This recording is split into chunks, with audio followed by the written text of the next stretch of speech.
ನಾವು ಒಂದು ನಿಮಿಷ ನಿನ್ನೆ ಸಚಿವರು ಕೂಡ ಅಲ್ಲೇ ಇದ್ರು, ಹೋಗಲಿಕ್ಕೆ ಸಮಸ್ಯೆ ಆಯಿತು, ಏನೋ ಅವ್ರು ಇನ್ಕನ್ವೀನಿಯನ್ಸ್ ಆಯಿತು. ಈ ಬಾಡಿಗೀಗ ಕೋರ್ಟಿನಲ್ಲಿ ಇದೀಗ ಕೋರ್ಟ್ ಕೊಟ್ಟ ಪಿ ಎಂ ಮಾಡಿದ್ರು.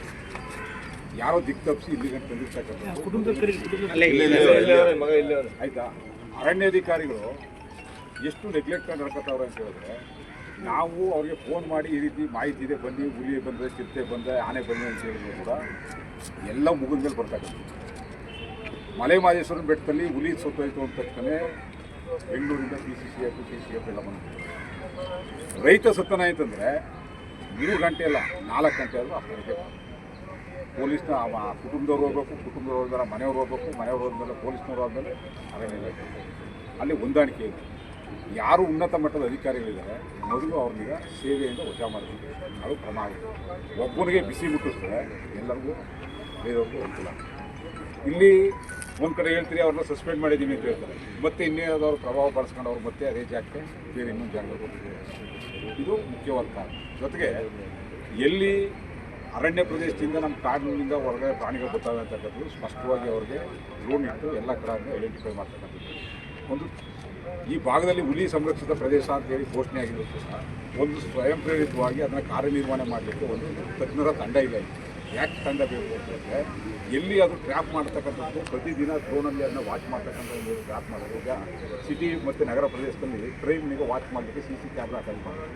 ಅದೇ ಕಾಡಂಚಿನ ಪ್ರದೇಶದಲ್ಲಿ ಇರ್ತಕ್ಕಂಥ ವಾಸ ಮಾಡ್ತಕ್ಕಂಥ ಜನಗಳನ್ನ ಆ ಕಾಡು ಪ್ರಾಣಿಗಳು ಎಲ್ಲಿ ಬಂದು ಹೊರಗಡೆ ಬರ್ತವೆ ಅಂತಕ್ಕಂಥ ಟ್ರ್ಯಾಪ್ ಮಾಡಲಿಕ್ಕೋಸ್ಕರ ಒಂದು ತಜ್ಞರ ಸಮಿತಿ ಅದು ಸ್ವ್ಯಾಪ್ ಮಾಡಿ ಅಲ್ಲಿ ಬಂದಂಥ ಸಂದರ್ಭದಲ್ಲಿ ಅದನ್ನು ಹಿಡಿದು ಬಿಡಬೇಕು. ಮತ್ತೆ ಆ ವಯಸ್ಸಾಗಿರ್ತಕ್ಕಂಥ ಹುಲಿನ ಏನು ಮಾಡ್ತಾರೆ, ಹಿಡಿದು ಮತ್ತೆ ಅಲ್ಲೇ ತಗೊಂಡೋಗ್ಬಿಡ್ತಾರೆ. ಅದಕ್ಕೆ ಆಹಾರವನ್ನು ಬೇಟೆ ಮಾಡಲಿಕ್ಕೆ ಅದಕ್ಕೆ ಅವಕಾಶ ಇದೆ, ಶಕ್ತಿ ಇರೋದು, ಶಕ್ತಿನ ಆಗಿದೆ. ಅದನ್ನು ತಗೊಂಡೋಗಿ ಎಲ್ಲಿ ಬಿಡಬೇಕು, ಇವರು ಮೃಗಾಲಯಕ್ಕೆ ಬಿಡಬೇಕು, ಜೂ ಬಿಡಬೇಕು. ಯಾಕೆಂದರೆ ಆಹಾರ ಕೊಟ್ಟು ಅದನ್ನ ಸಾಕ್ತಕ್ಕಂಥ ಸಮಸ್ಯೆ ಇಲ್ಲೂ ಇದೆ. ಆದರೆ ಇವರೇನು ಮಾಡ್ತಾರೆ, ಇಲ್ಲಿ ಹಿಡಿತಾರೆ, ತಗೊಂಡೋಗಿ ಮತ್ತೆ ಅಲ್ಲೇ ಬಿಡ್ತಾರೆ. ಅದು ಬಿಟ್ಟದೇನು ಮಾಡುತ್ತೆ, ಮತ್ತೆ ವಾಪಸ್ಸು ಆಹಾರ ಹುಡಿಕೊಂಡು ಎಲ್ಲಿ ಬರುತ್ತೆ, ಮಾನವ ಮತ್ತು ದನ ಜಾನುವಾರುಗಳು ಎಲ್ಲಿ ಸಿಗ್ತವೆ ಆ ಸ್ಮೆಲ್ಲಿಂಗ್ ಮಾಡ್ಕೊಂಡು ಅದಕ್ಕೆ ಬಂದು ವಾಪಸ್. ಇದರಿಂದ ಎಷ್ಟೇ ಇವರು ಟ್ರ್ಯಾಪ್ ಮಾಡಿದ್ರು ಕೂಡ ಸಮಸ್ಯೆ ಅಲ್ಲಾಗ್ತದೆ. ಇವರು ವೈಜ್ಞಾನಿಕವಾಗಿ ಪರಿಹಾರ ಕೊಡ್ತಾಯಿದ್ರು. ಯಾಕೆ ಪರಿಹಾರ ಕೊಡ್ತಾ ಇಲ್ಲ ಅಂತ ಹೇಳಿದ್ರೆ, ಈಗ ಜೋಳ ನನ್ನ ಏನೇ ಕುಸಲಿಗ ನಷ್ಟ ಆದರೂ ಕೂಡ ಸ್ಪಷ್ಟವಾದಂಥ ನಿಖರವಾದಂಥ ಬೆಲೆ ಕೊಡ್ತಕ್ಕಂಥದ್ದಲ್ಲಿ ಏನು MRP, FRP, SRP ಇದೆ, ಅದು ರೆಡಿನಲ್ಲಿ ಕೊಡ್ತಾ ಇಲ್ಲ.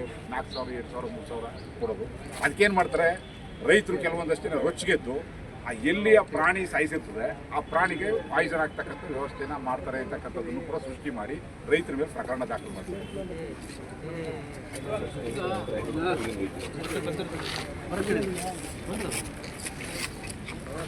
ಮಾತಾಡೋ ಈಗ